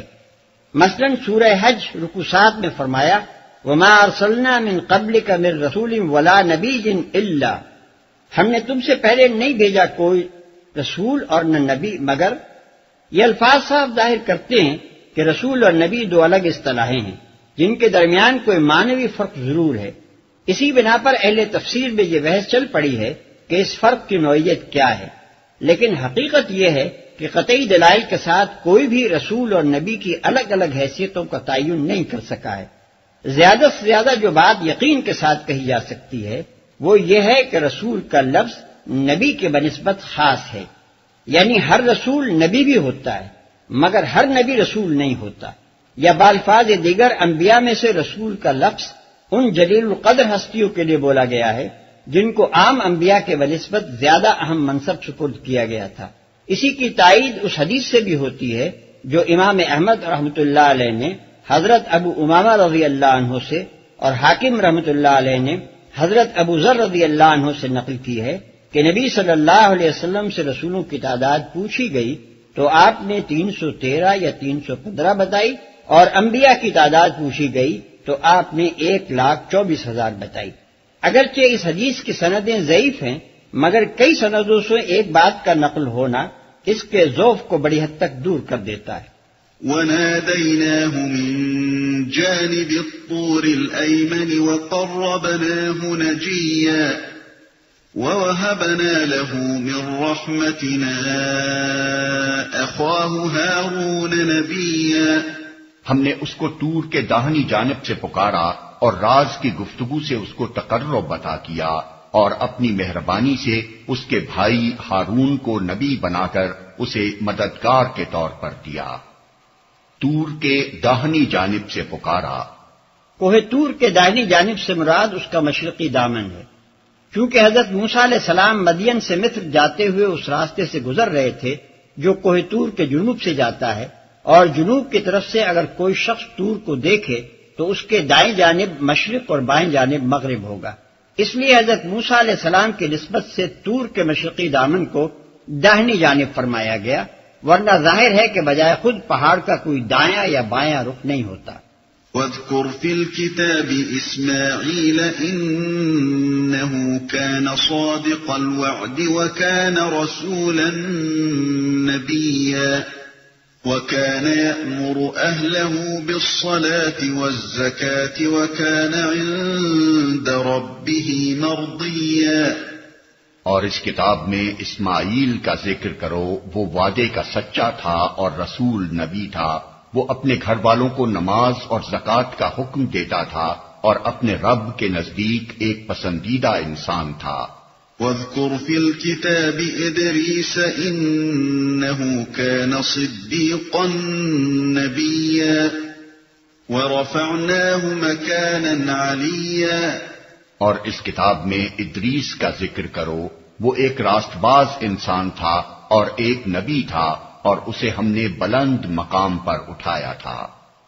اور اس کتاب میں ادریس کا ذکر کرو، حضرت ادریس علیہ السلام کے متعلق اختلاف ہے، بعض کے نزدیک وہ بنی اسرائیل میں سے کوئی نبی تھے، مگر اکثریت اس طرف گئی ہے کہ وہ حضرت نوح علیہ السلام سے بھی پہلے گزرے ہیں۔ نبی صلی اللہ علیہ وسلم سے کوئی صحیح حدیث ہم کو ایسی نہیں ملی جس سے ان کی شخصیت کے تعین میں کوئی مدد ملتی ہو۔ البتہ قرآن کا ایک اشارہ اس خیال کی تائید کرتا ہے کہ وہ حضرت نوح علیہ السلام سے متقدم ہیں، کیونکہ بعد والی آیت میں یہ فرمایا گیا ہے کہ یہ انبیاء جن کا ذکر اوپر گزرا ہے آدم علیہ السلام کی اولاد، نوح علیہ السلام کی اولاد، ابراہیم علیہ السلام کی اولاد اور اسرائیل علیہ السلام کی اولاد سے ہیں۔ اب یہ ظاہر ہے کہ حضرت یحییٰ، حضرت عیسیٰ اور موسیٰ علیہ السلام تو بنی اسرائیل میں سے ہیں، حضرت اسماعیل علیہ السلام، حضرت اسحاق علیہ السلام اور حضرت یعقوب علیہ السلام اولاد ابراہیم علیہ السلام سے ہیں، اور حضرت ابراہیم علیہ السلام اولاد نوح سے ہیں۔ اس کے بعد صرف ادریس ہی رہ جاتے ہیں جن کے متعلق یہ سمجھا جا سکتا ہے کہ وہ اولاد آدم سے ہیں۔ مفسرین کا عام خیال یہ ہے کہ بائبل میں جن بزرگ کا نام ہنوک یعنی اینوک بتایا گیا ہے وہی حضرت ادریس علیہ السلام ہیں۔ ان کے متعلق بائبل کا بیان یہ ہے، اور ہنوک 65 برس کا تھا جب اس سے متوسلح پیدا ہوا، اور متوسلح کی پیدائش کے بعد ہنوک 300 برس تک خدا کے ساتھ ساتھ چلتا رہا، اور وہ غائب ہو گیا کیونکہ خدا نے اسے اٹھا لیا۔ پیدائش باب 5 آیت 21 اور 24۔ تلمود کی اسرائیلی روایات میں ان کے حالات زیادہ تفصیل کے ساتھ بتائے گئے ہیں۔ ان کا خلاصہ یہ ہے کہ حضرت نوح علیہ السلام سے پہلے جب بنی آدم میں بگاڑ کی ابتدا ہوئی تو خدا کے فرشتے نے ہنوک کو، جو لوگوں سے الگ تھلگ زاہدانہ زندگی بسر کرتے تھے، پکارا کہ ہنوک اٹھو، گوشہ عزلت سے نکلو اور زمین کے باشندوں میں چل پھر کر ان کو وہ راستہ بتاؤ جس پر ان کو چلنا چاہیے، اور وہ طریقے بتاؤ جن پر انہیں عمل کرنا چاہیے۔ یہ حکم پا کر وہ نکلے اور انہوں نے جگہ جگہ لوگوں کو جمع کر کے وعظ و تلقین کی، اور نسل انسانی نے ان کی اطاعت قبول کر کے اللہ کی بندگی اختیار کر لی۔ ہنوک 353 برس تک نسل انسانی پر حکمران رہے۔ ان کی حکومت انصاف اور حق پرستی کی حکومت تھی۔ ان کے عہد میں زمین پر خدا کی رحمتیں برستی تھیں۔ حوالہ دی تالمود سلیکشنز پیج 18-21۔ اور اسے ہم نے بلند مقام پر اٹھایا تھا۔ اس کا سیدھا سادہ مطلب تو یہ ہے کہ اللہ تعالیٰ نے حضرت ادریس علیہ السلام کو بلند مرتبہ عطا کیا تھا، لیکن اسرائیلی روایات سے منتقل ہو کر یہ بات ہمارے ہاں بھی مشہور ہو گئی کہ اللہ تعالیٰ نے حضرت ادریس علیہ السلام کو آسمان پر اٹھا لیا۔ بائبل میں تو صرف اسی قدر ہے کہ وہ غائب ہو گئے کیونکہ خدا نے ان کو اٹھا لیا، مگر تلمود میں اس کا ایک طویل قصہ بیان ہوا ہے جس کا خاتمہ اس پر ہوتا ہے کہ ہنوک ایک بگولے میں آتشی رتھ اور گھوڑوں سمیت آسمان پر چڑھ گئے۔ آیت سجدہ۔ أولئك الذين أنعم الله عليهم من النبيين من ذرية آدم وممن حملنا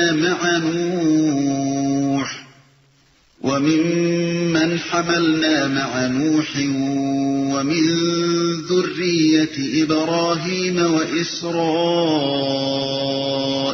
وممن هدينا واجتبينا إذا تتلى عليهم آيات الرحمن خروا سجدا وبكيا۔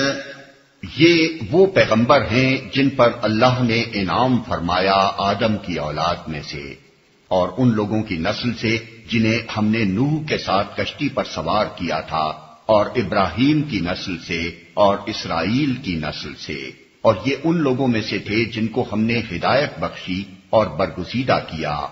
ان کا حال یہ تھا کہ جب رحمان کی آیات ان کو سنائی جاتی تو روتے ہوئے سجدے میں گر جاتے تھے۔ فخلف من بعدهم خلف اضاعوا الصلاة واتبعوا الشهوات فسوف يلقون غيا۔ پھر ان کے بعد وہ ناخلف لوگ ان کے جانشین ہوئے جنہوں نے نماز کو ضائع کیا اور خواہشات نفس کی پیروی کی، بس قریب ہے کہ وہ گمراہی کے انجام سے دوچار ہوں۔ جنہوں نے نماز کو ضائع کیا یعنی نماز پڑھنی چھوڑ دی یا نماز سے غفلت اور بے پرواہی برتنے لگے، یہ ہر امت کے زوال و انحطاط کا پہلا قدم ہے۔ نماز وہ اولین رابطہ ہے جو مومن کا زندہ اور عملی تعلق خدا کے ساتھ شب و روز جوڑے رکھتا ہے اور اسے خدا پرستی کے مرکز و محور سے بچھڑنے نہیں دیتا۔ یہ بندھن ٹوٹتے ہی آدمی خدا سے دور اور دور تر ہوتا چلا جاتا ہے، حتیٰ کہ عملی تعلق سے گزر کر اس کا خیالی تعلق بھی خدا کے ساتھ باقی نہیں رہتا۔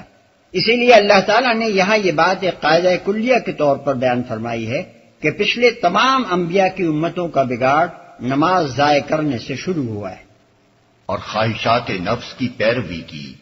یہ تعلق باللہ کی کمی اور اس کے فقدان کا لازمی نتیجہ ہے۔ نماز کی اجازت سے جب دل خدا کی یاد سے غافل رہنے لگے تو جو یہ غفلت بڑھتی گئی، خواہشات نفس کی بندگی میں بھی اضافہ ہوتا چلا گیا، یہاں تک کہ ان کے اخلاق اور معاملات کا ہر گوشہ احکام الہی کے بجائے اپنے من مانے طریقوں کا پابند ہو کر رہا۔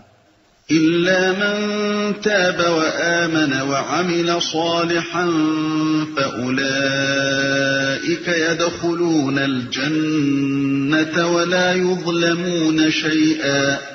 البتہ جو توبہ کر لیں اور ایمان لے آئیں اور نیک عملی اختیار کر لیں وہ جنت میں داخل ہوں گے اور ان کی ذرہ برابر حق تلفی نہ ہوگی۔ جنات عدن التي وعد الرحمن عباده بالغيب إنه كان وعده مأتيا۔ ان کے لیے ہمیشہ رہنے والی جنتیں ہیں جن کا رحمان نے اپنے بندوں سے در پردہ وعدہ کر رکھا ہے، اور یقیناً یہ وعدہ پورا ہو کر رہنا ہے۔ در پردہ وعدہ کر رکھا ہے یعنی جس کا وعدہ رحمان نے اس حالت میں کیا ہے کہ وہ جنتیں ان کی نگاہ سے پوشیدہ ہیں۔ لا يسمعون فيها لغوا إلا سلاما ولهم رزقهم فيها بكرة وعشيا۔ وہاں وہ کوئی بیہودہ بات نہ سنیں گے، جو کچھ بھی سنیں گے ٹھیک ہی سنیں گے، اور ان کا رزق انہیں پہم صبح و شام ملتا رہے گا، ٹھیک ہی سنیں گے۔ اصل میں لفظ سلام استعمال ہوا ہے جس کے معنی ہیں عیب اور نقص سے محفوظ۔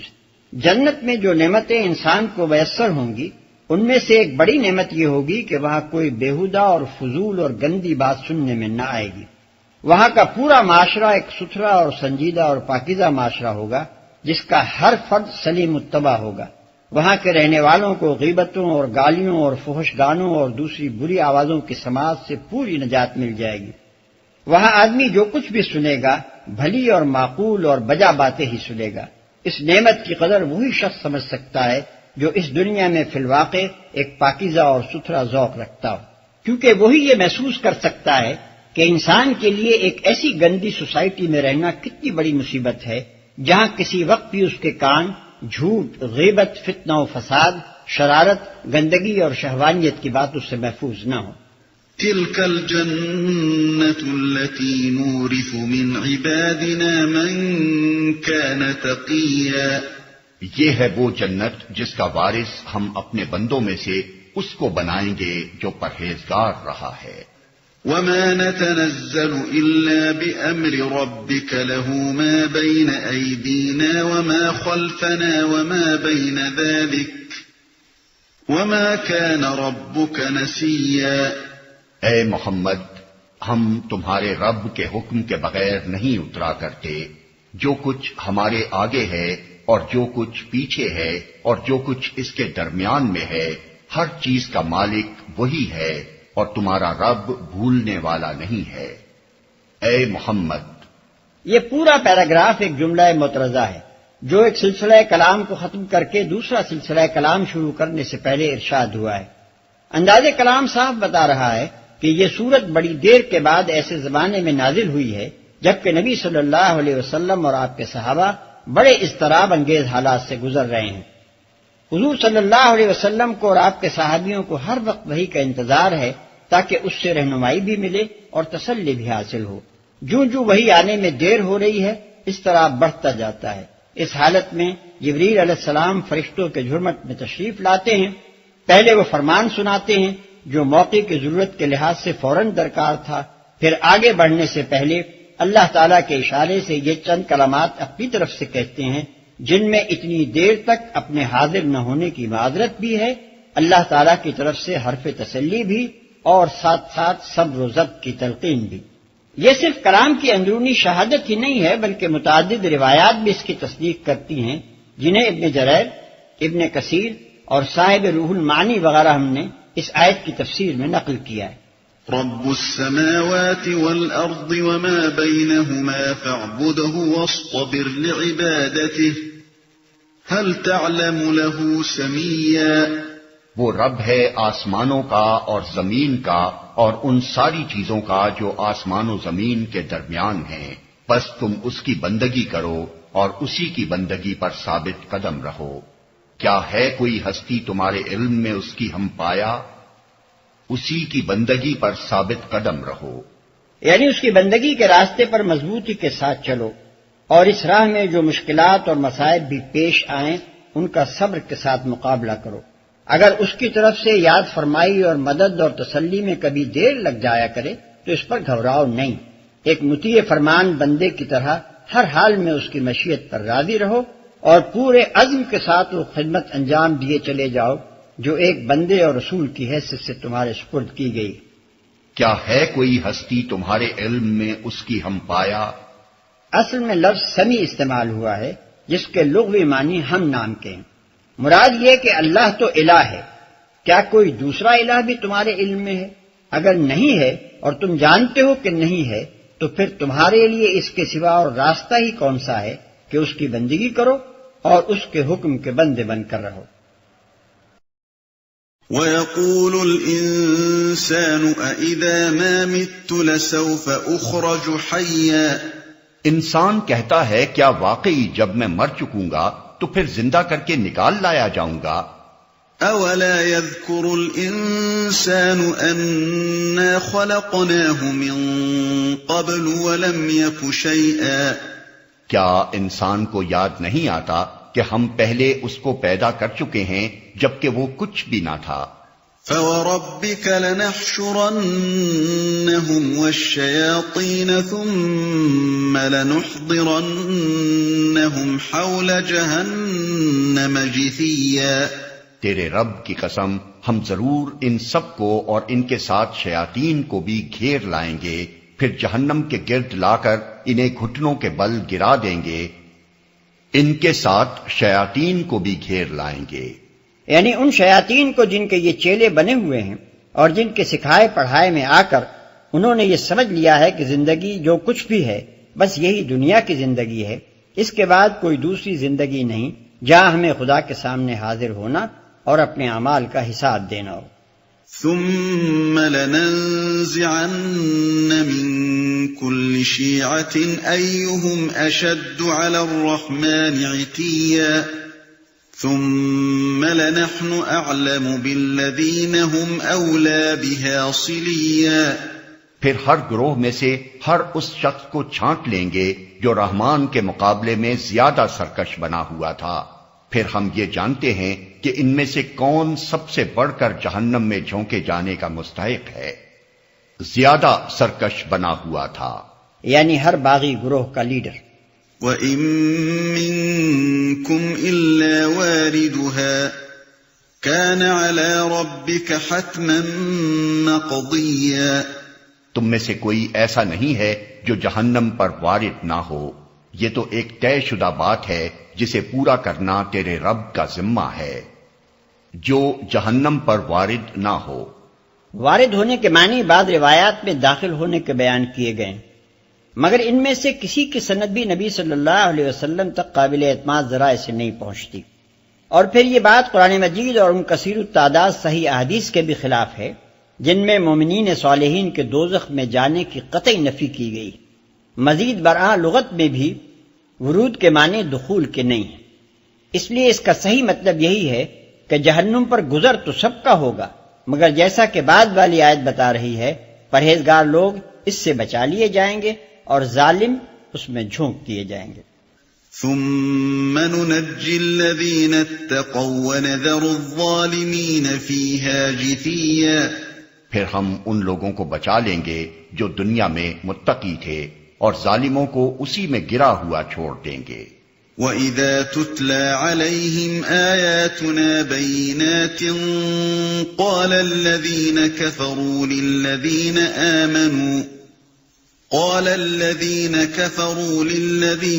آمَنُوا أَيُّ الْفَرِيقَيْنِ خَيْرٌ مَّقَامًا وَأَحْسَنُ نَدِيًّا وَكَمْ أَهْلَكْنَا قَبْلَهُم مِّن قَرْنٍ هُمْ أَحْسَنُ أَثَاثًا وَرِئْيًا، ان لوگوں کو جب ہماری کھلی کھلی آیات سنائی جاتی ہیں تو انکار کرنے والے ایمان لانے والوں سے کہتے ہیں بتاؤ ہم دونوں گروہوں میں سے کون بہتر حالت میں ہے اور کس کی مجلسیں زیادہ شاندار ہیں۔ حالانکہ ان سے پہلے ہم کتنی ہی ایسی قوموں کو ہلاک کر چکے ہیں جو ان سے زیادہ سر و سامان رکھتی تھیں اور ظاہری شان و شوکت میں ان سے بڑی ہوئی تھیں۔ کس کی مجلسیں زیادہ شاندار ہیں؟ یعنی ان کا استدلال یہ تھا کہ دیکھ لو دنیا میں کون اللہ کے فضل اور اس کی نعمتوں سے نوازا جا رہا ہے، کس کے گھر زیادہ شاندار ہیں، کس کا معیار زندگی زیادہ بلند ہے، کس کی محفلیں زیادہ ٹھاٹ سے جمتی ہیں۔ اگر یہ سب کچھ ہمیں میسر ہے اور تم اس سے محروم ہو تو خود سوچ لو کہ آخر یہ کیسے ممکن تھا کہ ہم باطل پر ہوتے اور یوں مزے اڑاتے اور تم حق پر ہوتے اور اس طرح خستہ و درماندہ رہتے۔ قل من كان في الضلالة فليمدد له الرحمن مدا حتى إذا رأوا ما يوعدون إما العذاب وإما الساعة فسيعلمون من هو شر مكانا وأضعف جندا۔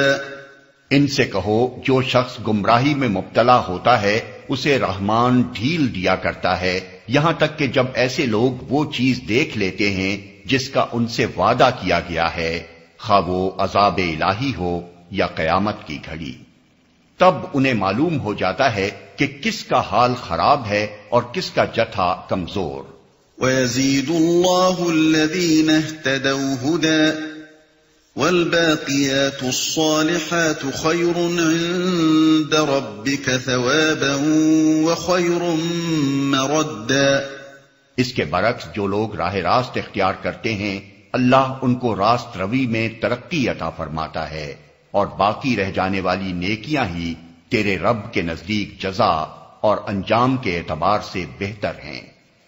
ترقی عطا فرماتا ہے یعنی ہر آزمائش کے موقع پر اللہ تعالیٰ ان کو صحیح فیصلے کرنے اور صحیح راستہ اختیار کرنے کی توفیق بخشتا ہے، ان کو برائیوں اور غلطیوں سے بچاتا ہے اور اس کی ہدایت اور رہنمائی سے وہ برابر راہ راست پر بڑھتے چلے جاتے ہیں۔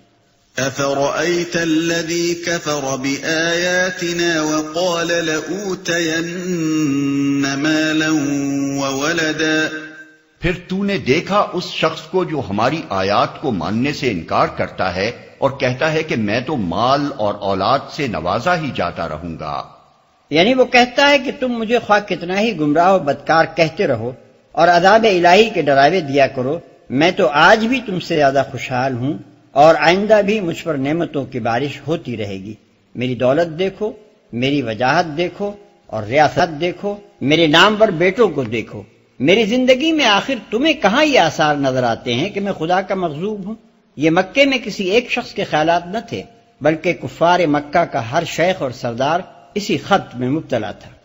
اطلع الغیب ام اتخذ عند الرحمن عهدا كلا سنكتب ما يقول ونمد له من العذاب مدا ونرثه ما يقول ويأتينا فردا۔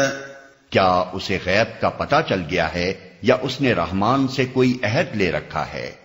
ہرگز نہیں، جو کچھ یہ بکتا ہے اسے ہم لکھ لیں گے اور اس کے لیے سزا میں اور زیادہ اضافہ کریں گے۔ جس سر و سامان اور لاؤ لشکر کا یہ ذکر کر رہا ہے وہ سب ہمارے پاس رہ جائے گا اور یہ اکیلا ہمارے سامنے حاضر ہوگا، اسے ہم لکھ لیں گے۔ یعنی اس کے جرائم کے ریکارڈ میں اس کا یہ کلمہ غرور بھی شامل کر لیا جائے گا اور اس کا مزہ بھی اسے چکھنا پڑے گا۔ وَاتَّخَذُوا مِن دُونِ اللَّهِ آلِهَةً لِيَكُونُوا لَهُمْ عِزًّا كَلَّا سَيَكْفُرُونَ بِعِبَادَتِهِمْ وَيَكُونُونَ عَلَيْهِمْ ضِدًّا۔ ان لوگوں نے اللہ کو چھوڑ کر اپنے کچھ خدا بنا رکھے ہیں تاکہ وہ ان کے پشتیبان ہوں۔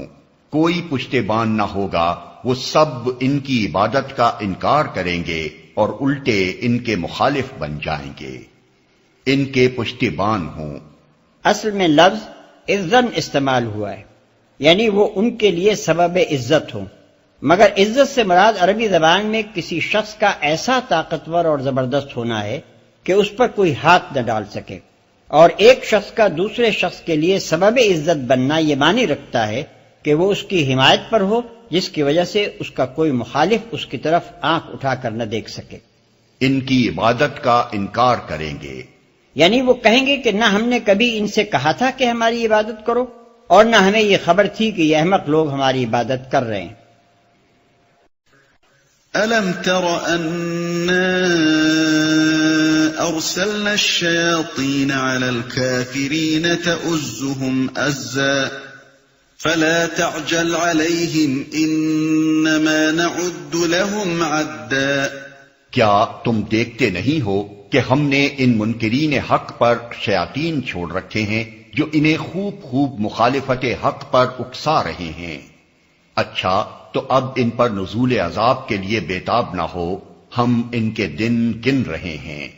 مطلب یہ ہے کہ ان کی زیادتیوں پر تم بے صبر نہ ہو، ان کی شامت قریب آ لگی ہے، پیمانہ بھرا چاہتا ہے، اللہ کی دی ہوئی مہلت کے کچھ دن باقی ہیں، انہیں پورا ہو لینے دو۔ يَوْمَ نَحْشُرُ الْمُتَّقِينَ إِلَى الرَّحْمَنِ وَفْدًا وَنَسُوقُ الْمُجْرِمِينَ إِلَى جَهَنَّمَ وِرْدًا۔ وہ دن آنے والا ہے جب متقی لوگوں کو ہم مہمانوں کی طرح رحمان کے حضور پیش کریں گے اور مجرموں کو پیاسے جانوروں کی طرح جہنم کی طرف ہانک لے جائیں گے۔ لا يملكون الشفاعة إلا من اتخذ عند الرحمن عهدا۔ اس وقت لوگ کوئی سفارش لانے پر قادر نہ ہوں گے بجز اس کے جس نے رحمان کے حضور سے پروانہ حاصل کر لیا ہو۔ یعنی سفارش اسی کے حق میں ہوگی جس نے پروانہ حاصل کیا ہو، اور وہی سفارش کر سکے گا جسے پروانہ ملا ہو۔ آیت کے الفاظ ایسے ہیں جو دونوں پہلوؤں پر یکساں روشنی ڈالتے ہیں۔ یہ بات کہ سفارش صرف اسی کے حق میں ہو سکے گی جس نے رحمان سے پروانہ حاصل کر لیا ہو، اس کا مطلب یہ ہے کہ جس نے دنیا میں ایمان لا کر اور خدا سے کچھ تعلق جوڑ کر اپنے آپ کو خدا کے عفو و درگزر کا مستحق بنا لیا ہو، اور یہ بات کہ سفارش وہی کر سکے گا جس کو پروانہ ملا ہو، اس کا مطلب یہ ہے کہ لوگوں نے جن جن کو اپنا شفیع اور سفارشی سمجھ لیا ہے وہ سفارشیں کرنے کے مجاز نہ ہوں گے، بلکہ خدا خود جس کو اجازت دے گا وہی شفاعت کے لیے زبان کھول سکے گا۔ وَقَالُوا اتَّخَذَ الرَّحْمَنُ وَلَدًا۔ وہ کہتے ہیں کہ رحمان نے کسی کو بیٹا بنایا ہے۔ لَقَدْ جِئْتُمْ شَيْئًا إِدًّا تَكَادُ السَّمَاوَاتُ يَتَفَطَّرْنَ مِنْهُ وَتَنشَقُّ الْأَرْضُ وَتَخِرُّ الْجِبَالُ هَدًّا أَن دَعَوْا لِلرَّحْمَنِ وَلَدًا۔ سخت بےہودہ بات ہے جو تم لوگ گھڑ لائے ہو۔ قریب ہے کہ آسمان پھٹ پڑیں، زمین شق ہو جائے اور پہاڑ گر جائیں اس بات پر کہ لوگوں نے رحمان کے لیے اولاد ہونے کا دعویٰ کیا۔ وَمَا يَنبَغِي لِلرَّحْمَنِ أَن يَتَّخِذَ وَلَدًا إِن كُلُّ مَن فِي السَّمَاوَاتِ وَالْأَرْضِ إِلَّا آتِ الرَّحْمَنِ عَبْدًا۔ رحمان کی یہ شان نہیں ہے کہ وہ کسی کو بیٹا بنائے۔ زمین اور آسمانوں کے اندر جو بھی ہیں سب اس کے حضور بندوں کی حیثیت سے پیش ہونے والے ہیں۔ لَقَدْ أَحْصَاهُمْ وَعَدَّهُمْ عَدًّا وَكُلُّهُمْ آتِيهِ يَوْمَ الْقِيَامَةِ فَرْدًا۔ سب پر وہ محیط ہے اور اس نے ان کو شمار کر رکھا ہے، سب قیامت کے روز فردن فردن اس کے سامنے حاضر ہوں گے۔ إِنَّ الَّذِينَ آمَنُوا وَعَمِلُوا الصَّالِحَاتِ سَيَجْعَلُ لَهُمُ الرَّحْمَنُ وُدًّا۔ یقیناً جو لوگ ایمان لے آئے ہیں اور عمل صالح کر رہے ہیں عنقریب رحمان ان کے لیے دلوں میں محبت پیدا کر دے گا۔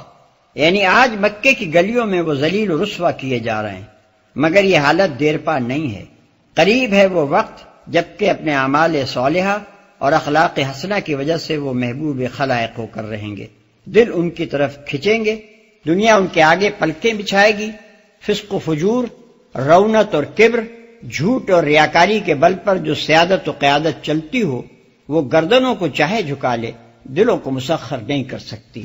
اس کے برعکس جو لوگ صداقت، دیانت، اخلاص اور حسن اخلاق کے ساتھ راہ راست کی طرف دعوت دیں، ان سے اول چاہے دنیا کتنی ہی اوپرائے، آخر کار وہ دلوں کو موہ لیتے ہیں اور بدیانت لوگوں کا جھوٹ زیادہ دیر تک ان کا راستہ روکے نہیں رہ سکتا۔ فَإِنَّمَا يَسَّرْنَاهُ بِلِسَانِكَ لِتُبَشِّرَ بِهِ الْمُتَّقِينَ وَتُنذِرَ بِهِ قَوْمًا لُدًّا۔ پس اے محمد، اس کلام کو ہم نے آسان کر کے تمہاری زبان میں اسی لیے نازل کیا ہے کہ تم پرہیزگاروں کو خوشخبری دے دو اور ہٹ دھرم لوگوں کو ڈرا دو۔ وَكَمْ أَهْلَكْنَا قَبْلَهُمْ مِنْ قَرْنٍ هَلْ تُحِسُّ مِنْهُمْ مِنْ أَحَدٍ أَوْ تَسْمَعُ لَهُمْ رِكْزًا۔ ان سے پہلے ہم کتنی ہی قوموں کو ہلاک کر چکے ہیں، پھر آج کہیں تم ان کا نشان پاتے ہو یا ان کی بھنک بھی کہیں سنائی دیتی ہے؟